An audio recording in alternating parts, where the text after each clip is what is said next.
गीता श्लोक व्याकरण चैनल में आप सभी का स्वागत है। गीता जी आप सभी की मनोकामनाएं पूर्ण करे, ये मेरा कामना है। इस तरह से गीता जी के अंदर हम लोग प्रथमोध्याय संजय वाचा में चल रहे हैं और 7वें श्लोक को पार कर चुके हैं।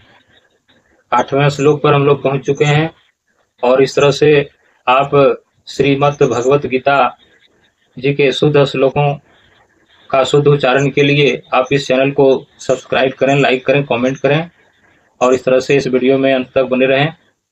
और देखिए, अब दुर्योधन अपने द्रोणाचार्य जी महाराज से बोलते हैं कि हे महाराज, पांडवों के ही पक्ष में बड़े बड़े वीर और बड़े बड़े योद्धा और बड़े बड़े सेना नायक और सेनापति हैं, ऐसा बात नहीं।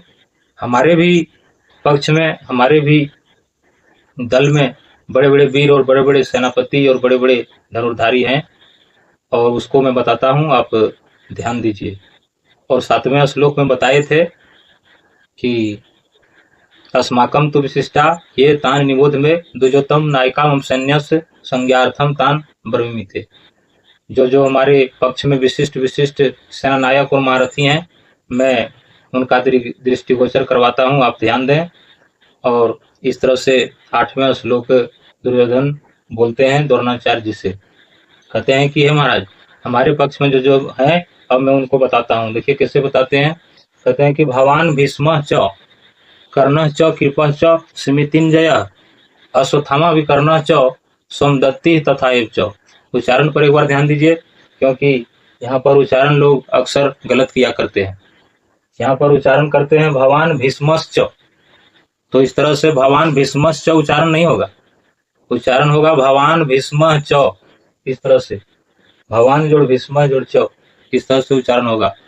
तो उच्चारण कैसे होगा, भवान भीष्म च कर्णश्च, कर्णश्च उच्चारण नहीं होगा, उच्चारण क्या होगा कर्णच। और कृपश्च नहीं होगा, उच्चारण क्या होगा कृपच। स्मृतिंजय, इस तरह से।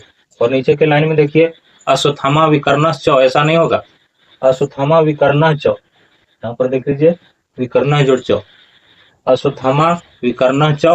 उसके बाद देखिए यहाँ सोमदत्ति तथाएव च, सोमदत्तिस तथैव च उच्चारण नहीं होगा। यहाँ पर लोग उच्चारण करते हैं क्या, सोमदत्तिस तथैव च, ऐसा उच्चारण नहीं होगा। उच्चारण क्या होगा, यहाँ पर देख लीजिए सोमदत्ति जोड़ तथा जोड़ एव, सोमदत्ति तथा एव च, सोमदत्ति तथा एव च, ऐसा होगा और तब शुद्ध आपका उच्चारण होगा। और इस तरह से यहाँ पर बताते हैं। अब भवान शब्द क्या है, भवान भीष्म च, तो भवान शब्द को पहले समझिए, बाकी बात समझ आ जाएगा। और इसलिए मेरा उद्देश्य है कि मैं शुद्ध उच्चारण आप लोगों को बताऊं, क्योंकि आप हिंदी तो पुस्तक में भी पढ़ लेते हैं और समझ लेते हैं, लेकिन श्लोक का जो उच्चारण है वो उच्चारण बहुत से लोग नहीं कर पाते हैं। और इस तरह से हम बता रहे हैं कि भीष्मश्च ऐसा उच्चारण नहीं होगा, भवान भीष्मश्च ऐसा उच्चारण नहीं होगा। उच्चारण क्या होगा, भवान भीष्म च, इस तरह से। तो भवान शब्द क्या है, भवान शब्द है शब्द विभक्ति से प्रथमा एक वचन, और इसका मतलब क्या होता है, इसका मतलब होता है आप। अब दुर्योधन सबसे प्रथम 8वें श्लोक में, ये 8वें नंबर का श्लोक है और ये 8वें श्लोक में दुर्योधन सबसे पहले भवान शब्द का प्रयोग करते हैं। और देखिए मात्र एक ही श्लोक अब दुर्योधन के पास, यही 8वां श्लोक है, और जितना ही सेना नायक और सेनापति महारथी और महारथा जितने का भी वर्णन दुर्योधन करेगा, बस सिर्फ यही श्लोक जो 8वें नंबर का श्लोक है। और इसको आप विशेषता से ध्यान दें, ये 8वें श्लोक में दुर्योधन क्या क्या बताते हैं द्रोणाचार्य जी महाराज को। और ये 8वें श्लोक में बताते हैं दुर्योधन सबसे पहले नाम क्या लेते हैं, भवान। तो भवान से होता है आप, और आप किसको कहते हैं, आप कहता है द्रोणाचार्य जी महाराज को कि महाराज आप। और दुर्योधन की चालाकी देखिए, दुर्योधन पहले सेनापति जो श्रेष्ठ भीष्म जी हैं उनका नाम पहले नहीं लेकर के, और पहले यहाँ पर भगवान नाम लेते हैं द्रोणाचार्य जी का कि आप। उसके बाद भीष्म, द्रोणाचार्य जी को बोलते हैं दुर्योधन के महाराज, हमारे दल में आप और जो भीष्म जी हैं ये दोनों की बराबरी ये तीनों लोक में देवता अक्षर राक्षस कोई भी नहीं कर सकता। अगर आप दोनों चाहें तो आप दोनों मुझे विजयी दिला सकते हैं इस युद्ध में पांडवों पर, क्योंकि आप दोनों युद्ध की सभी कलाओं में निपुण हैं। और हमारे भीष्म जी की बात क्या कहना, ये तो आबाल ब्रह्मचारी भी है और सत्यवादी भी है, और ये अपने दृढ़ संकल्प को निभाने वाले भी हैं। तो जो श्रेष्ठ सेनापति घोषित हो चुके हैं तत्काल में भीष्म जी, अब उनका पहले दुर्योधन नाम नहीं लेकर के, और यहाँ बोलते हैं 8वें श्लोक के प्रथम चरण में भगवान भगवान से होता है आप, और आप से यहाँ दुर्योधन कहते हैं द्रोणाचार्य जी महाराज को कि महाराज आप और भीष्म जी ये दोनों अगर हमारे पक्ष में हैं तो मुझे भरोसा है कि आप दोनों ही इस विजय के लिए बहुत काफी है। लेकिन इसके बाद भी और भी है महाराज, और क्या है? अब कहते हैं कि कर्णाच, कर्ण का नाम लेते हैं। पहले नाम लीजिए, पहले नाम लिए द्रोणाचार्य जी का आप का के, और उसके बाद भीष्म जी का, और भीष्म जी के तुरंत बाद अब कर्ण का नाम लेते हैं और कहते हैं कर्णाच। तो कहते हैं कि हमारे पक्ष में जो कर्ण जैसे वीर है महाराज, जो अगर अपनी पूरी शक्ति के साथ अगर युद्ध करे तो वह अकेला पांडवों पर विजय प्राप्त कर सकता है, पांडव को जीत सकता है अकेला कर्ण। ऐसे ऐसे वीर योद्धा और सेनानायक और सेनापति हमारे भी पक्ष में है महाराज, इसलिए चिंता करने की कोई बात नहीं। अब इतना पर भी देखिए द्रोणाचार्य जी महाराज कुछ नहीं बोले, और दुर्योधन फिर तुरंत बोल पड़े और बोले क्या, कृपश्च सिमितिंजय। अब कहते हैं कि ये तो कर्ण है ही, और उसके बाद जो हमारे कृपाचार्य जो हैं सिमितिंजय से कहते हैं कि ये संग्राम विजयी और चिरंजीवी हैं, और चिरंजीवी होने के नाते ये भी पांडवों पर विजय प्राप्त कर सकते हैं, इसमें कोई दो मत नहीं है। तो ऐसे ऐसे बड़े बड़े सेनानायक सेनापति और महारथी हमारे भी पक्ष में है महाराज, ये दुर्योधन द्रोणाचार्य जी महाराज को बता रहे हैं। और इस तरह से बताते हैं कि इतना ही नहीं, ये जो भगवान भीष्म च कर्ण च कृपा च सिमितिंजय, इतना ही नहीं और बताते हैं। और देखिए अब इसी श्लोक में दुर्योधन का वक्तव्य सेना निरीक्षण का शेष हो जाता है, और इस तरह से अब नीचे के श्लोक में बताते हैं कि और जो है उसको मैं बताता हूँ। दुर्योधन कहते हैं कि महाराज अश्वत्थामा विकर्णच, विकर्णच, विकर्णश्च नहीं होगा, क्या होगा? विकर्णच। अब कहते हैं कि इसके बाद भी आप हैं, भीष्म जी हैं, और कर्ण हैं, और कृपाचार्य जी हैं, और इसके बाद क्या है? अश्वत्थामा। अब कहते हैं कि अश्वत्थामा ये बड़े सूर और बड़े वीर हैं और बड़े बुद्धिमान हैं, और युद्ध कला में बिल्कुल प्रवीण है, और इस तरह से ये अश्वत्थामा आपके ही पुत्र है महाराज।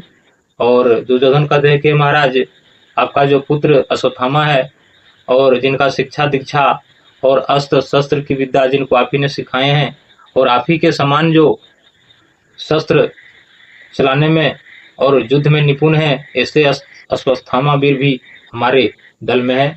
अश्वत्थामा जैसे सेनानायक और सैनिक और योद्धा हमारे पक्ष में है।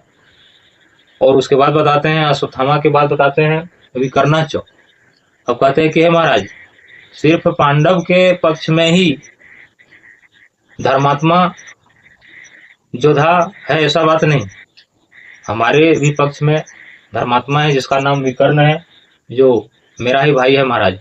दुर्योधन के भाई जो विकर्ण नाम का था, वे युवा वीर था, और वे बड़े धर्मात्मा धर्मपरायण वीर था, और वे बड़े बुद्धिमान, और वे भी बड़े सूर और वीर था। इस तरह से बताते हैं दुर्योधन के महाराज, इस तरह से विकर्ण जैसे धर्मात्मा वीर भी हमारे पक्ष में हमारे दल में है। और इसके बाद बताते हैं दुर्योधन के महाराज इतना ही नहीं और भी हैं। अब देखिए यहाँ पर बताए दो, द्रोणाचार्य और भीष्म जी 2 हो गया, कर्ण 3 हो गया, कृपाचार्य 4, और यहाँ पर अश्वत्थामा 5 और विकर्ण ये 6 हो गया। और उसके बाद अब यहाँ 2 और नाम लेते हैं। उसके बाद बताते हैं विकर्ण के बाद बताते हैं सोमदत्ती तथा एवच। उच्चारण देख लीजिए, सोमदत्ती, सोमदत्ती जोड़ तथा जोड़ एव, सोमदत्ती तथा एवच। अब सोमदत्ती से कहते हैं कि हे महाराज, ये जो हमारे पितामह भीष्म जी हैं, ये तो हमारे पितामह हैं, लेकिन हमारे जो पर पितामह जो शांतनु जी महाराज थे, उनके भाई जो बाहलिक और उनका पुत्र सोमदत्त और सोमदत्त का पुत्र भूरिश्रवा, ये भी बहुत बड़े विशिष्ट हमारे दल में सेनापति, सेना नायक, महारथी, ऐसे ऐसे वीर हमारे पक्ष में हैं। और ये जो भूरिश्रवा हैं, ये बड़े महान वीर और बड़े युद्ध कला में निपुण है महाराज। और इस तरह से हम भी पांडवों की अपेक्षा किसी भी तरह से कम नहीं है महाराज। और इस तरह से अब द्रोणाचार्य से बताते हैं दुर्योधन ये 8 महारथियों का नाम बताए, 2, 3, 4, 5, 6 और सोमदत्त और उनका पुत्र भूरिश्रवा। तो इस तरह से 8वें नंबर के श्लोक में 8 महारथियों का नाम बताए द्रोणाचार्य जी महाराज को दुर्योधन। और पांडवों की सेना के निरीक्षण काल के समय में दुर्योधन 3 श्लोक में पांडव के महारथियों का वर्णन किए थे द्रोणाचार्य जी के पास। और जब अपनी बारी आई सेनापतियों का वर्णन करने का, योद्धाओं का वर्णन करने का, तो ये अपने पक्ष से मात्र 8 महारथियों का वर्णन द्रोणाचार्य जी को बता रहे हैं दुर्योधन, और एक ही श्लोक में। और पांडवों की जब निरीक्षण हो रहा था तो उसमें 3 श्लोक में लगभग 20 महारथियों का नाम बताए थे। और जब अपनी बारी दुर्योधन का निरीक्षण का, अपना सेना का निरीक्षण करने का जब आया है और जब बता रहे हैं द्रोणाचार्य जी महाराज को, तो मात्र एक श्लोक में और मात्र 8 महारथियों का नाम बताते हैं द्रोणाचार्य जी महाराज को दुर्योधन। और इस तरह से इन 8 महारथियों के बारे में बतलाकर, और अब जो आगे दुर्योधन बताने वाला है वो अब 9वें श्लोक में बताएंगे।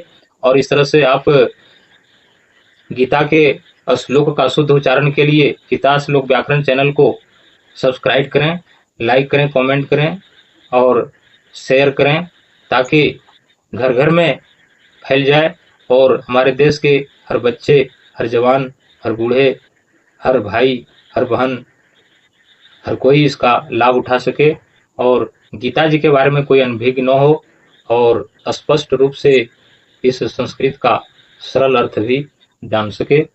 और इस तरह से आप इस संदेश को लेकर आगे बढ़ें, आपकी मनोकामनाएं पूर्ण हो, ये मेरा कामना है। जय गीता जी, जय गोविंद, राधे राधे।